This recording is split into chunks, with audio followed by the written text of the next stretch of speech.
Jitendra sir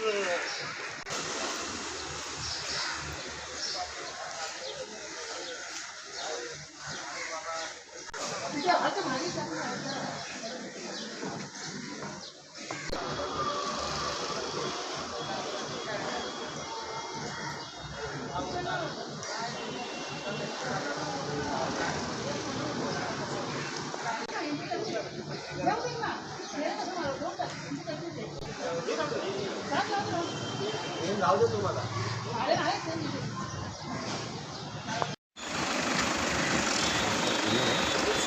टीव्हीवर DCM आहे हो मोबाईलवर मोबाईलवर सर नाही थोडंसं मोबाईलवरती मग मी हे खूप लोक आहेत सर खूप लोक आलेत सर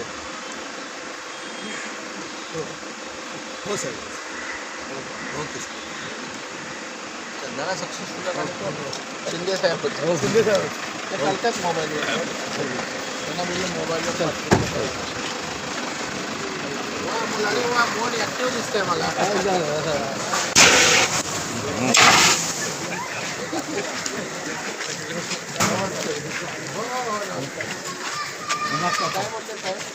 काय बोले 5 मिनिटं करून पाहिजे हो नमस्कार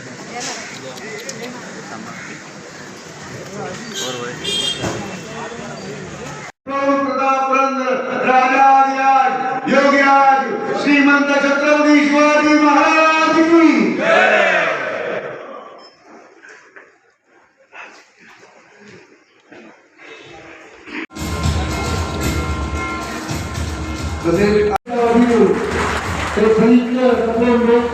गणेश मूर्ती आम्ही देत आहोत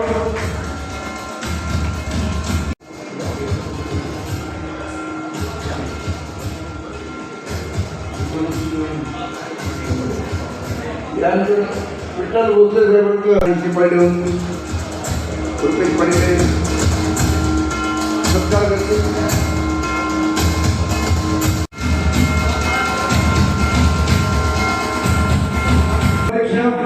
सन्माननीय श्री सिद्धार्थजी कांबळे भाऊ थोडं खाली घ्या भाऊ खाली भाऊ थोडं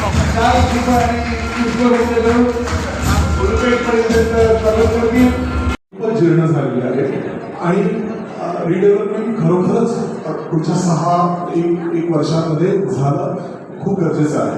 अशासाठी काही प्लॅनिंग आहे का जर का आपला प्लॅन नाही फसला आता आपली मी वाडीनगर पोलीस स्टेशनमधून बोलते सर पोलीस बघितलीच आहे पोलिसांचाही अंतर्भाव आहे आणि पोलिसांच्या वसाहती ज्या आहेत तो तर आमच्या जिव्हाळ्याचा विषय आहे सगळ्यात टॉप प्रायोरिटीवर आहे त्याच्यावर आपलं काम सुरू आहे आणि पोलिसांच्या वसाहतीचं सीएमचा पुनर्विकास घेता पण त्याला पण आपण सेल्फ डेव्हलपमेंटच्या कक्षेत आणतोय आणि जो वाढीवचा फायदा होईल ज्याला तो पोलिसांना वाजवी दरात द्या अशी आपली ती सर बरोबर आहे पण आमची जी जमीन आहे ती बीपीटीची आहे आणि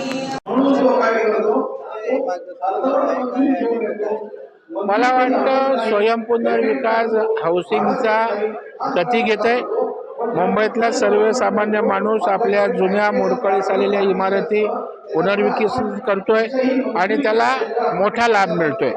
कारण बिल्डर जे कमावणार असतो विकास करून त्या सभासदांना शेअरिंग होतं आणि बिल्डर पैसे लावतो तर आमची मुंबई जिल्हा बँक पैसे देते, बिल्डर परवानगी आणतो तर सरकार परवानग्या देते, वन विंडो अनेक सवलती दिल्यात आणि त्याच्यामुळे आता लोकांची ही लोक चळवळ हाऊसिंगची सुरू झाली आणि लोकांना मोठं घर मिळणार आहे तशा प्रकारचं अभियान सुरू झालं आहे आणि सरकारनं याला लक्ष दिलं आहे, पाठबळ दिलं आहे. माझ्या अध्यक्षतेखाली दरेकर समिती नेमले, माझ्या शिफारशी सरकारला जातील आणि आणखी ताकद या स्वयंपुनर्विकासाला मिळेल आणि मुंबईमध्ये मेजर विकास हा सेल्फ डेव्हलपमेंटच्या माध्यमातून होईल अशा प्रकारचं चित्र दिसतंय.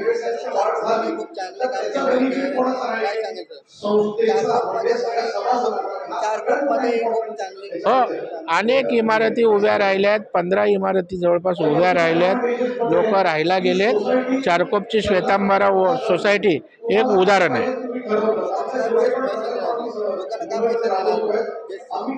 लोकांनी सेल्फ डेव्हलपमेंटकडे यावं.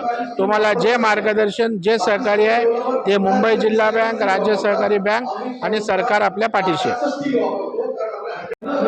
आज जे स्वयंपूर्ण विकासाचा जे कार्यक्रम जे राबवलं आहे त्याच्यामागे असं उद्दिष्ट होतं की आज माझ्या विभागामध्ये BID चाळ 110 वर्ष जुनी आहे.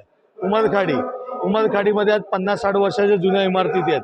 आज त्यांचे स्लॅब कोसळणे, बिल्डिंगला बरेचसे माडाकडनं फंड न येणे आणि या डेव्हलपमेंटसाठी असं झालं की दर पावसाळा आला की माझ्या विभागात, या डोंगरी विभागात B वॉर्डमध्ये एक ना एक बिल्डिंग पडणे हे प्रकार दरवर्षीप्रमाणे घडतच असतात.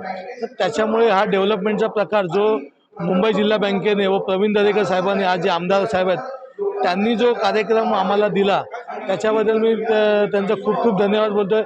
आणि विकासाचा नियमच असा आहे की ते स्वतः विकास, म्हणजे जे सोसायटीवाले तेच विकास करणार आहेत. ज्याचं स्वतःचं घर आहे ते विकासाकडे. आज मुंबई बँक ही स्वतः पैसे लावते आणि विकास करायला सोसायटींना देते आणि ते बिल्डर आणि त्यांचीच डिझाईन हा सर्वात मोठा विषय. आणि फ्री मेंटेनन्स बिल्डिंग आहेत. आज पागडी सिस्टम आहेत, त्यांचे मालक बाहेरगावी आहेत किंवा काही मालक इथे नाहीतच आहेत, हयातच नाही आहेत.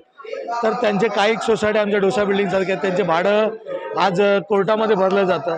तर ह्याच्यामध्ये जे साहेबांनी आता सांगितलं की आम्ही 10% ते 20% त्यांचं जे काय असेल पैसे किंवा त्यांना जी काय जागा असेल ते आम्ही देऊ आणि त्यांचं डेव्हलपमेंट करून घेऊ. त्याच्यासाठी खूप पागडीची लोक आमच्याकडे खुश आहेत. याच्यासाठी आज माननीय उपमुख्यमंत्री एकनाथजी शिंदे साहेब या कार्यक्रमाला उपस्थित राहणार होते, पण अहिल्यादेवींचं आज 300वा हे असल्यामुळे, कार्यक्रम असल्यामुळे ते अहिल्यानगरला गेलेले आहेत. आणि त्यांनी एअरपोर्टवरनं सगळ्या लोकांना शुभेच्छा दिल्या व कार्यक्रमाला मी या पाठीशी आहे. आणि जी काय डेव्हलपमेंट असेल आणि मी स्वतः या इथे भेट देणार आहे बिल्डिंगींना, असं त्यांनी सगळ्यांना माईकवर म्हणजे फोनवरती सगळ्यांना सांगितलं. त्यासाठी मला खूप खूप बरं वाटलं. मी यात त्यांचा पदाधिकारी आहे आणि त्याच्यामुळे लोकांचा जो उत्साह होता, आज महाराष्ट्राचे उपमुख्यमंत्री एकनाथजी शिंदेसाहेब ते स्वतः या डेव्हलपमेंटकडे लक्ष देऊन आहेत. म्हणूनच मला मोठ्या प्रमाणात उत्साह आहे कार्यक्रमाचा आणि डेव्हलपमेंट हे 100% होणार याची मी ग्वाही देतो असं मला.